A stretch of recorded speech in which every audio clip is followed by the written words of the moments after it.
The good thing with having money is it gives you very interesting problems. For instance, if you wanted to buy a Range Rover today, you have a lot of options to choose from, and you can spec them differently to suit different purposes. For instance, there are those who love them sporty and luxurious. There are those who love them smaller, aggressive, and a bit luxurious like the Vela. But there are those who like driving dynamics, and they'll still want a bit of luxury, sportiness, but in a package that looks like a sports car. So what do you buy? Boys and girls, you buy yourself a 2023 Range Rover Sport, the L461.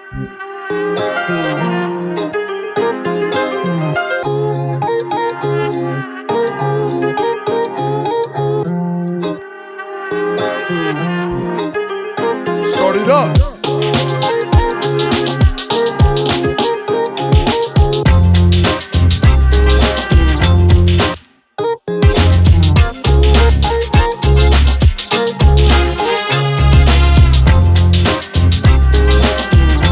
Welcome to another special and interesting episode of Conversations Kanisa.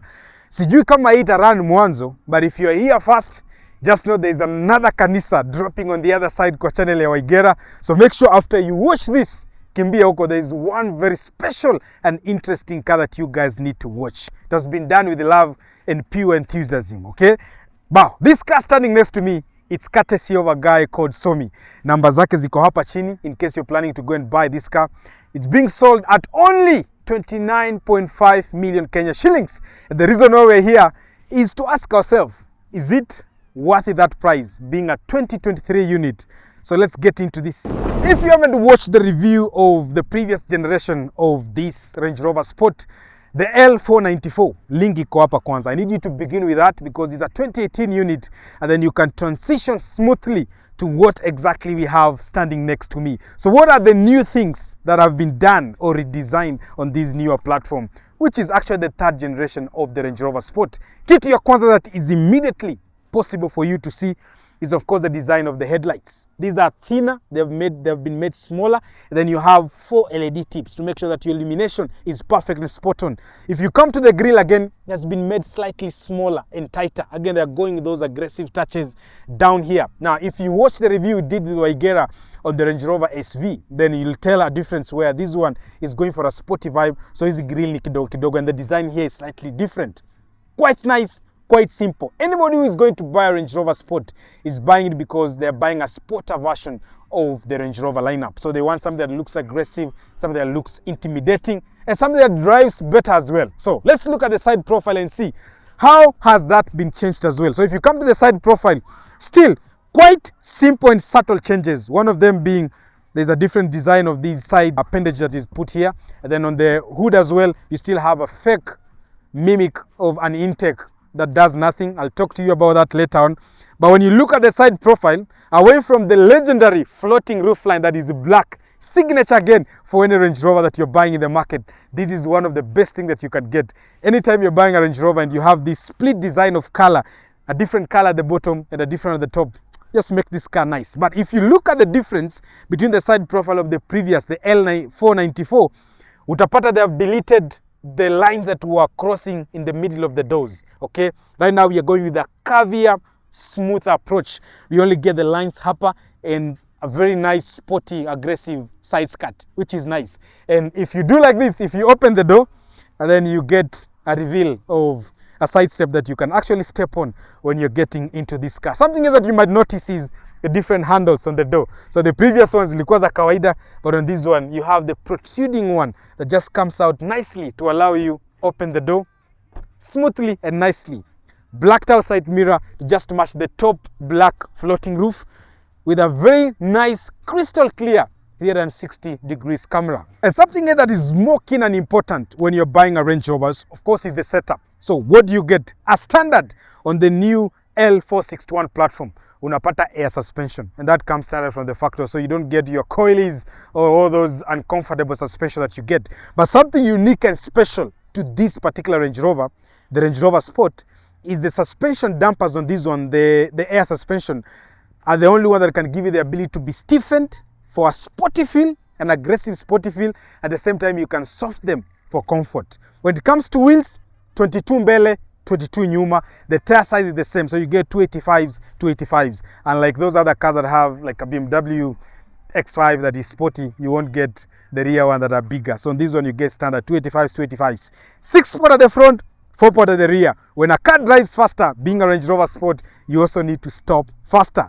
And coming to the rear now, what are the new design cues that you get? The rear is absolutely a stunner. When you look at this car from the rear, it's just beautiful and interesting. Of course, you have your Land Rover badge, you have your Sport there to remind you that these are Range Rover Sport. Something here that hits you instantly about the design and look of the rear is, of course, there is a design that is different from the L494, and that is on the rear taillights. It is eco thinner and LED strips all the way to the side profile of the car. Just makes the car look nice and beautiful. Of course, you have your intimidating Range Rover to remind you that you paid 29.5 million Kenya shillings. And then coming down again, there are a few design keys that have been changed here as well. So the other one, you remember, it had boxy, boxy, rectangular, not triangular. Was it rectangular, square exhaust tips? But this one you have rectangular, which spreads a bit wider. And then pale ndani, you actually have a real one. So the other ones, you had kama ya Probox in a protrude huko nyuma, then you just had exhaust tips hanging out at the rear.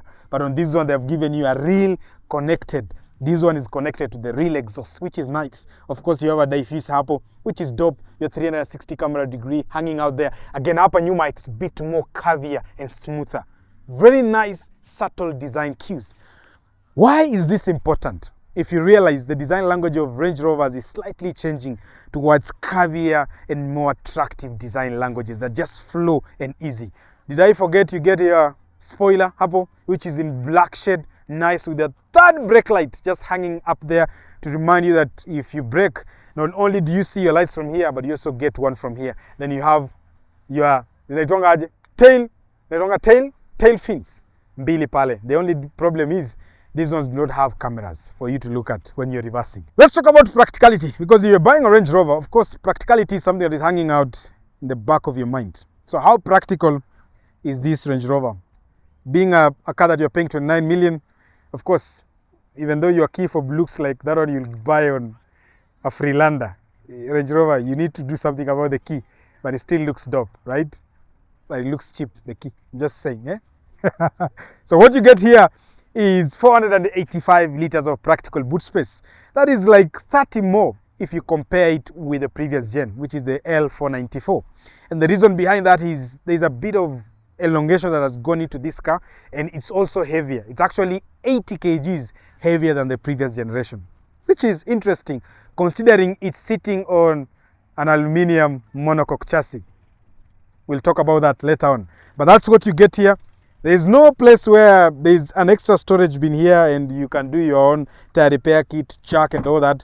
There is no spare wheel, unfortunately. So you're buying this car, I don't know, probably you don't need a spare wheel, right? Because you have so many cars that you'll be driving around. And because it's air suspension, you also get the courtesy of doing very interesting thing. One of them being, you can lower this car. I struggle kupanda because I've been mfupi. But of course I can do this and the car can come down. You can see it's coming down. Am I the lowest level? I think so, right? Yeah, am I? Yeah. So the cars come down, so mtu wa 6'2" anaweza shuka vizuri. Sawa? So it's at the lowest level. But again, because it's a Range Rover, you can as well just put your second row seats down electronically by a button here. So you press that and the seat goes down. And then this one as well. Unafinya tu. Sasa ukifinya hivyo, you get 1,835 liters of practical boot space hapa nyuma, which is dope. Unaweza beba thara if you want to, if you're that kind of guy.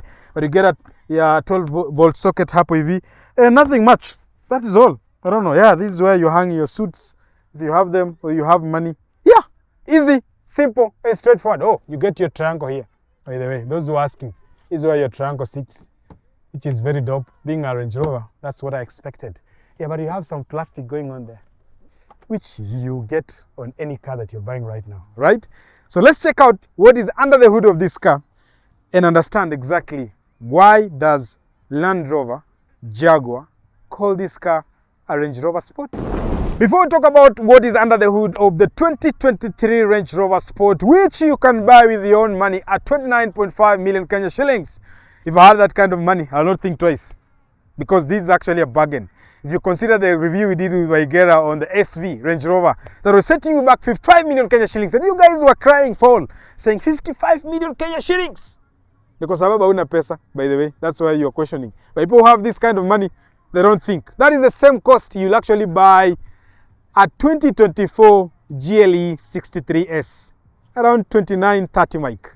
So, will you buy this or will you buy the GLE 63S? I'm hoping to get that one on the channel as well, because this car directly competes with that. So let's talk about the trim levels that you can get when you're planning to buy this car.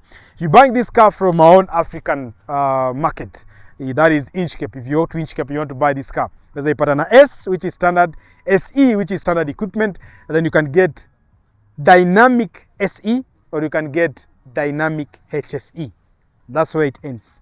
So Inchcape hapa, you know, the African market, they say that is the best trim you can get. But if you go globally, then you can get your autobiography, you can get your SV, you can get your sport SV as well. So it's down to you, especially if you're shipping these cars from UK. You can get extra trim levels that will give you more interesting stuff, both at the exterior and the interior. So let's come back to this. So which exact trim is this particular one? So this one is the SE Dynamic or Dynamic SE. Na badge yake imewekwa hapa. Hii si kama Toyota where you'll put the badge huko nyuma, mtu akikufuata nyuma is looking at the badge, anasoma Allion 1.8A. No. This one, the badge is engraved behind the windscreen, just like you'll have, it has a VIN number and the code or the trim level of this car. So let's come back to this one. Now, this being Dynamic SE, what does it have under the hood? So you get a 3000cc straight 6 Ingenium petrol engine. And this one, it has a code name there written P400. So if you're buying this car, if you get one that has a P360, it means it's the same engine that gives you 360 HP. But if you get the one that has a P400, it means it's the same engine, just tuned better to give you 400 horsepower. And when you cross over on the petrol side, 3000cc, you only get those two. If you cross over to the diesel side, they also have a 3000cc diesel, which can give you D250, meaning 250 HP, D300, all the way to D350. Again, those are 5 engines. Just like any other automaker, I told you before, Toyota, Mazda, everybody's trying to come up with a set of their new engines. And that gives them the ability to geniusly grow or expand their level of output in terms of power and emissions. So Land Rover pia vile, they have set up their own Ingenium set of engines. And on this platform going forward, from the L461 kwenda mbele, even on the Range Rover lineup, you're not getting any 2-liter variants. I don't know, maybe in other markets like Hong Kong, but globally, you only get 3000cc, either petrol, diesel, kwenda juu.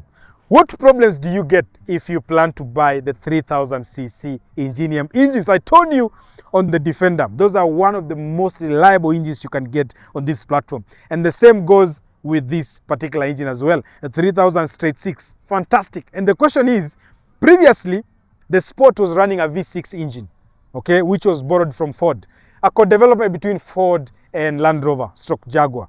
Why did they ditch that engine for this one? This one is a straight 6. Straight 6, if you understand, ile Ford, it had a V. So the V was 90 degrees, and anytime you have an engine that has a 90 degrees V angle, it means you need what we call a balance shaft hapale ndani to make sure it runs smoother and it performs as you design it to perform. But the reason why they went for straight 6, because straight 6 are awesome. Just like BMW, they've kept straight 6s for the longest time ever. Straight 6s, no balance shaft, it's easy, it's better in terms of emission. And something that is important is if you go electric, like this one has a mild electric hybrid setup going on, it's easy for you to electrify it. Ama kuongeza backup alongside the engine for electric usability. There's a plug-in version hybrid of this one, which is the P400E. So for that setup, it was actually easy and genius for Land Rover to have a straight 6, because it makes it easy for that. Hapo sawa?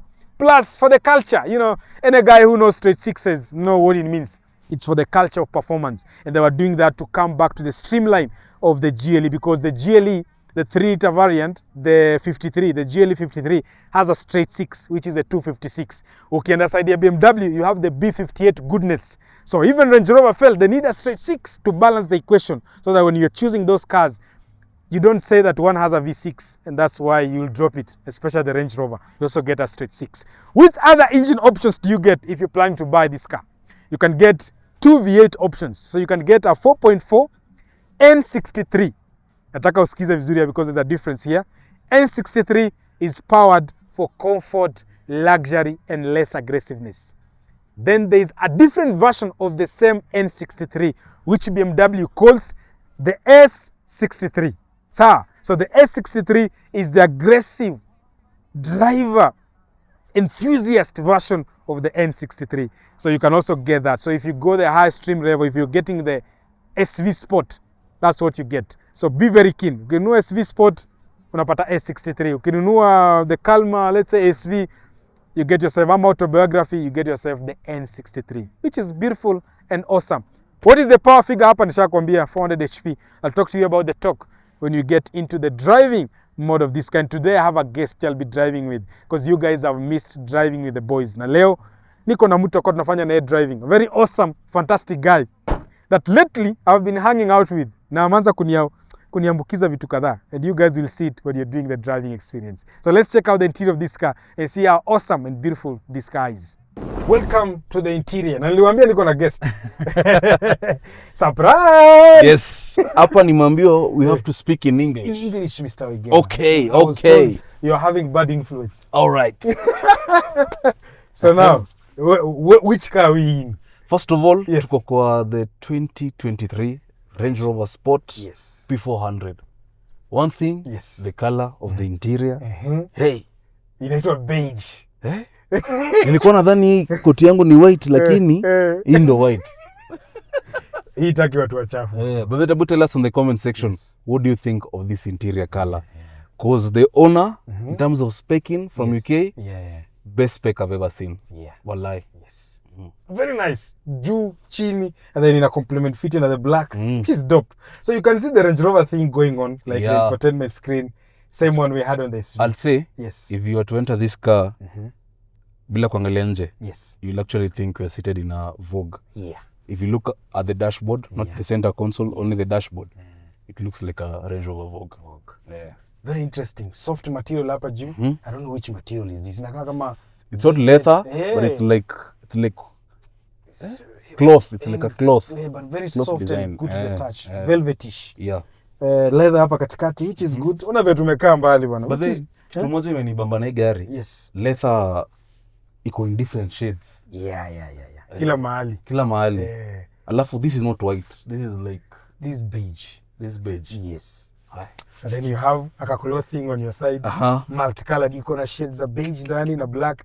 Just dope, Sijui kama watu wanaweza kuona hizi color tunaona hapa. Tutaonesha. Nafikiri right now the boys are running the B-rolls. Haya, tuanze wapi? Tuanzie side yako. Hapa, tuanzie hapa. I feel this is the same thing we got. Same steering design, which you find in the Range Rover Vogue. Yes. Also, no, different from the Defender. Defender doesn't come with this. Yes. Cluster, same cluster. But what's the major difference? I think for Vogue the speed was a bit higher. On this one we have, but this one is in miles. This is 170 miles. This one was 220 or something. I think about 220, but for this is only 170 miles. Mileage for this actually very low. 2,855. That's about 4,600 and something. Hata service ya kwanza haijapigwa. Hakuna. Top stuff. Van. Minimal design hapa. This is something that we really like about this car. What do you think? May feel juu nimekana gari for the second time on a new Range Rover, imeshaingia. It starts to get familiar. Like one thing which I love about the new Range Rovers, minimalistic. Like you just enter, you find everything. Unaweza operate kitu yote. No. Tesla style like screen kubwa, buttons chache hapa. We still have our own buttons hapa za kuweka temperature na nini, unazikumbuka? Which is right now we know them. So it doesn't feel new. Hata kama ni ngumu kidogo, at least they're just buttons, unaona? Hawajeka kwa screen. Kwa angeka kwa screen kama the new 2024-2025 Range Rover Vogue, they inbuilt in the screen. But for this you have analog, which is good. Something else that you need to know interesting is, so hapa tunakuja na Meridian sound system. 1450 watts, hiyo ndo amping iko hapa. And then you also get 29 speakers to make sure 29 speakers mse. Sasa tunasikiza matangazo. That's what it is. I wish to get a steer sound that hatuwezi. Now there's something we were laughing with when you were doing the LX570. Yes. The dimensions huko hazikuoneshi but here. Yeah, so any Range Rover you'll get. Simunye ingespec out irangi. Ni kali. Inakaa fiti. Very nice. So this car is also an off-road vehicle? Yeah. So you have terrain response too here, which is very good. The only difference now with this Waigera is, you remember the other one when we were looking at it, the departure angle is a bit different. No, yeah, the departure angle is different. Then the deflux, this one you only have the center. So like the 570. The 570, right. So you only have a center one that now helps you with the all-wheel, the torque vectoring kingia kama corner for performance. But it can also do mild off-road, if you want to. So something that you have there. But weight sensing, just like the Defender, yes. Bado ni 90 centimeters. But Defender iko na a bit higher. No, iko the same. Iko the same? Kwa Range Rover hii na Defender ni the same. So standard. Because hii gari pia unaweza inua na suspension. Defender ilikuwa inasema itafika hapa kwa matai, inasema hapa tuko ni venye tuko lower. Chini. Gari tumeshikilia tukipalisha juu itaenda fiti. So it is the same application. What else did you want to show them that is different? One thing which I love about this particular car, it has Axela. Iko na Axela, so that means vitu kaa hizi za AI, such kind of stuff, it has. But when we entered the Range Rover Vogue SV, didn't have. So uambie Alexa unaweza connect na home yako. So unaweza connect, ni venye si bado tuko nyuma, but majuu wameconnect hizo vitu kwa gate kufungua, kwa nyumba kuwasha light. So you can actually prime your house and tell the house things to do if you have a smart home by just having this car. So you connect that. So ukienda home naambia, hey, open the gate, I'll be there in 1 minute. Gate inafunguka. Those are the beauty of things. Kitu ingine, this particular car has a function which is quite interesting. Not upper. It has wireless. Yes. When tukiwa kwa Vogue, it didn't have a wireless charger. Yeah. Na hii inashikilia simu yako fiti. Right now it's charging. Na hiyo Vogue ilikuwa 2022. 2022. Yes. So 1 year, just 1 year after. Maybe ilikuja next, you never know. Maybe. Ama spec ya hiyo ilikuwa labda. Maybe the spec. Apple CarPlay, Android Auto. Nakumbuka hizi cameras tulifanya. The same setup ilikuwa kwa nini? Pia ukienda off-road, unaweza iona through. You remember unaweza ona through and through. But the interior, whatever we saw on the Vogue, it's just a copy paste. With some few differences here and there. But the camera is dope. Kabisa. 360 yake iko mwenda sana mzee. Bye. Akiana. Hizi kamera wanatumia hapa. Ngori mbaya. Haya, sasa there's one thing. Tumemaliza hapa kwa infotainment system. Tumemaliza. Hii ndio ile ya see-through which is normal. Hauhitaji sport. So the seats, they are a bit similar. But these ones, they're not cooled, only heated. Yes. Alafu another thing, they're perforated. Yes, perforated. They're actually perforated. They have massaging feature. Same. But the color, iko fit. The Vogue tulikuanga nayo, it had like all black. But for this, ukiingia hapa tena a bit bigger. Because it has a different color. You're right. Ile ingine ilikuwa na deployable side steps, ndio? The SV. The SV, yes, it had. Lakini the SV, haikuanga na hii feature. Haikuwa na hii feature na unaweza control ukienda off-road. So for this car, ukienda off-road, unaweza amua kama unataka hizo side step zikue ama zisiingie. Because for the Vogue, for you to access the side step, you have to open the doors. But for this, unaweza zideploy just from using the infotainment. Correct. Potko sawa. I know you can do English. Unajifanya tunajifanyanga. You guys can see Waigera is really, nikiingia hapa kidogo tu video 3-4 hivi. Kizungu tutaweza kuongea. Nitakuwa multi purpose. So kwa seats pia unaweza control seats zote za hii gari from. You can fold. Actually, tukiwa na Ibra hapa nyuma tuko na shangaa. Mbona tuna button ya kufold this viti from hapa? Kumbe the infotainment system has that feature. You just finya hapa. Zina fold. You guys can see themselves. I'm hoping we'll get a screen because we need to go and sit at the rear and see whether kuna screen labda utatumia. But sasa uwezi unfold kama umekalia. We get? So I think it's only done through here. And it's fast. It's very fast. It's very fast. It's very fast. Alafu vitu unaweza adjust kwa mfano kama wewe ni mtu kama Waigera hivi unaweza adjust kiti yako. Initoshee vizuri. Kutoshee mzuri. Lamba hata cushion. Unaweza inua ka cushion hapa mbele. Nakumbuka ile ka cushion kalikuwa kwa SV so inarudi ndani. So ukiwa msemrefu unaweza adjust in mbele. The dope things you pay 9.5 million for. Yes. Which is dope. Kabisa. Si hapa tumemaliza mambo. Tumemaliza. Tuende nyuma tuoneshe nyuma ya car. Before tuende nyuma. You have this very nice silver. It's not piano black, it's like a silver coating. Yeah, on the side fiti sana. Alafu sasa hapa unapata piano black. Fungua hapa, you access your two cup holders and then you have a storage space over here. Lakini si cooled. AC cooled, just a normal one. Range Rovers, I always tell people Range Rovers inakuanga different. Tunaweza ingia the similar Range Rover Sport P400 but a bit higher spec. Yeah, that might have a different setup. Because hii gari ukiwa UK unakalishango chini unaambia unataka nini? But umse in terms of coloring, in terms of material quality, hapo ndo wako sawa. So if you're looking for a Range Rover Sport, kujia hii hapa for the perfect price. Tuingie hapo nyuma ndo niweze kuongea kuhusu hii. Hata mimi nimeshangaa kwani huku kunaenda aje. Let's check out the rear of this car. Guys, welcome to the back seats of this Range Rover Sport. One thing which you're gonna notice in terms of headroom, bro, yote unataka. Hata utanesi kwa Goliath ndio utaweza kutoshea. Legroom, very nice. But if somebody told sits in front of me, you struggle it's gonna be a bit tricky. It's a sport, so sports are normally kidogo kamekuwa squeezed if you compare with the main Range Rover kama so understandable. But one thing I'm gonna say, if you compare this to other Range Rover Sports, gari bro, ina feel manze premium sana. Tuteremsha hii kitu. Kumbuka hii ni gari yenyewe gari una buy to drive. Remember the other SV, we were buying it to be driven in. But this one you're buying to drive with your family. Yes. Very nice. Asa, over here you have an armrest. If you don't want to use it as an armrest, you can also fold it. Somebody can sit here. To access your cup holders, just press here. Very nice. Najua ile tunanibamba na hii. So, tuseme autoki kuchafua cup holders. Unazifunga tu. Mashallah. Ukiangalia Toyota nini zinakuanga hapa hazifungi. Anatupa mawe. Historics hapo unaweza ka phone yako kitaka. Very nice. If you get the higher trim levels, things will be different here. And even here you can get screens if you want. So it's down to the trim. Kama hii ni dynamic SE. So it is so kuna S, SE and then dynamic. So it is the third trim. So it's not the highest. Ukipata autobiography it will be better. But so ni choice yako. Si mbaya. For the price iko fit. Kuna kitu moja. Nilikuwa nadhani hizi Range Rover Sport zinakuchana na sunroof. But once you have entered here, I've noticed this car comes with a moonroof. I wonder why. Even that one got me. But tell us in the comment section, why do you think it has a moonroof and not a sunroof?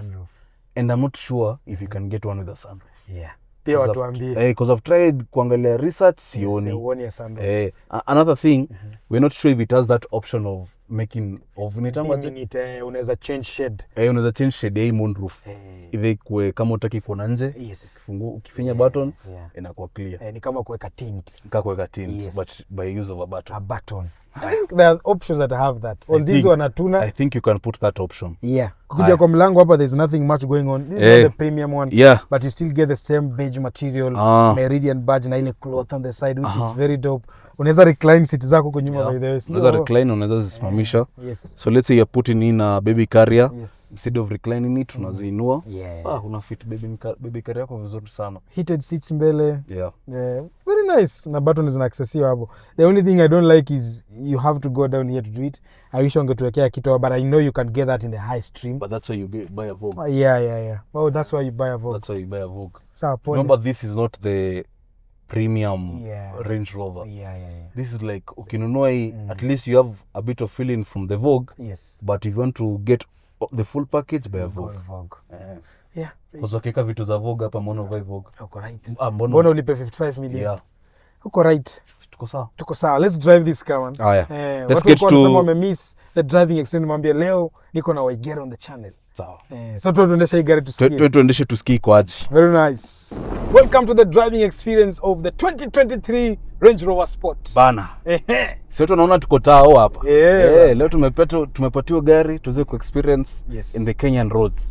And one thing which I'm going to say in terms of road presence, A-game. Fiti mbaya. Yeah, people are looking at us from the exterior. Tunakaa kama sisi ndio tunatengeneza pesa hii Kenya. Which is very dope. Wapi?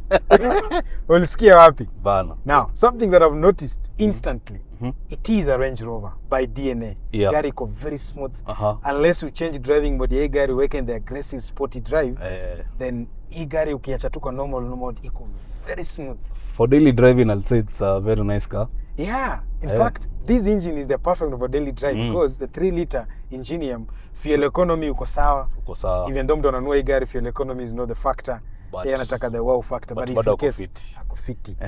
Top engine, 8 speeds ZF in a shift. Umesikia tagia shift kweli? Hakuna. Unaona tu jamaa relax. Mimi niko sawa. Acha tufunge tu kipindi. Alafu kitu kingine, yes, you notice utaona a lot of Vogues around. Yeah. But finding this shape of the sport, it's very hard. Very hard. Not especially only the color. You know what I'm saying. The color is so unique and special. For this car, ukipata na hii color, bro. Sijui nisikia wanaita sijui what. There is a shade of, I don't know whether it's gray or white. I don't know whether it's Fuji white or something, but this is a special color for this car. The same color tulikuwa nayo kwa SV, if you remember. SV, yes, similar color. Similar color. Na kwa ile gari ilikuwa top notch, so meaning on this one as well, ni top notch. Kabisa. Tumalize hiki kitu tufanye value for money. Kabisa. Hii tunafanya value for money kweli Wegera. Hii ni gari ya kufikiria ati pesa ngapi una spend. No, this is what we call a good of ostentation. Igana kwa mimi kubwa. Ni kubwa. Igana ni kubwa. Ama ni mimi uoga ndo nyingi. Ni wewe uoga iko vipi? Acha nikuwekee kamera. Nimekuwekea 360 kamera. Niwekee kamera. Ukikataa kuniwekea kitu ni kubaya hapo. Yes. Ama nikuwekee 3D ndo kwenda vizuri. Check sasa maneno baba. So Wegera, we are just being reminded hapa na the owner of this car ya kwamba inaitwa nini? Inaitwa grey white. Grey white. Grey white. Yes. Hey. Pesa find me. Value for money, hakuna kitu tunaongelea value for money. Hii gari I feel the price is accurate. Sama kweli. Considering the SV Vogue it was going for 55 mic is almost half the price of what I'll say instead ya kuchukua a low spec Vogue. Yes. Chukua tu hii 100%. So any gari, these are good of ostentatious. If you want to buy it, it means you have the money and you know what you're going to do with it. So go ahead to 9.5 million Kenya shillings. Namba yo jamaa iko pale kwa description. Yeah, you go do the mathematics. Ama ukipigia msama unipigie. Ndakupeleka penye hii gari iko na upige road test before uwekele. Watu wananunua hii gari wanataka road test. Hapana. Kuna haja uonje gari moja tuwalete. Wakinunua hii gari tunafanyia delivery, si ndio? Home delivery ama sawa tu. You notice in the first video nafanya driving lakini siangalii kamera. Umefocus? Focus iko juu. Kama Army General. Hapa focus lazima ikuwe juu mbaya. Kama jamaa, if you have liked the video, make sure to like, share, subscribe. Yes. Road 200,000 subscribers. Bakisha 9k peke yake. Tuweze kupiga hiyo. Yes. Hapo sawa. So wewe kwako unatafuta how many? Sasa hii video by the time inaenda I think 7,000. Very nice. Kumbuke wa like is important because like inafanya hii video inakuwa recommended to wasa wengi. Guys, thank you for being here for the entire episode of Kanisa. Na ukitoka hapa Wegera waende wapi? Waende pale kwa channel ya Wegera. Tumefanya very one of one classic. Very interesting car. Umefanya garage ifanyio, mimi nimefanya garage ifanyio. Very nice. Ina carry dope Sunday, super Sunday. Alafu mkisubscribe tutakuwa tunawaletea this 2020 and above cars at least. Tuone the cars which are found over there overseas. Ziko aje. Bye bye. See you on the next one. Start it up.